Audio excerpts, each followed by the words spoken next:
τελευταίο βράδυ μου απόψε το περνάω κι όσοι με πικρανάν πολύ τώρα που φεύγω απ' τη ζωή όλους τους συγχωρνάω.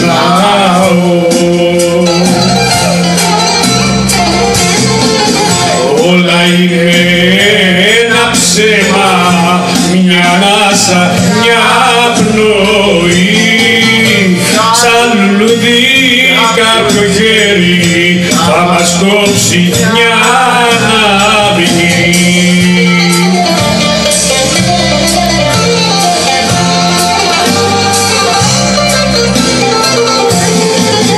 Εκεί που πάω δεν περνά το δάκρυ και ο πόνος, τα βασανά και οι καημοί εδώ θα μείνουν στη ζωή και εγώ θα φύγω μόνος.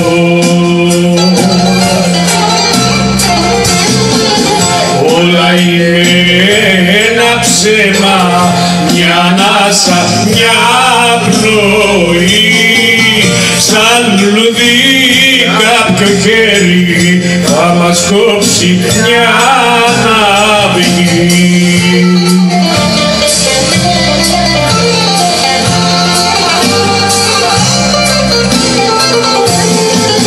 Δυο πόρτες έχει η ζωή,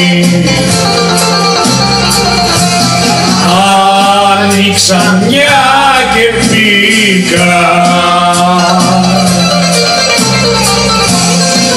σεριανίσα ένα πρωινό κι ώσπου να έρθει το δειλινό από την άλλη βγήκα.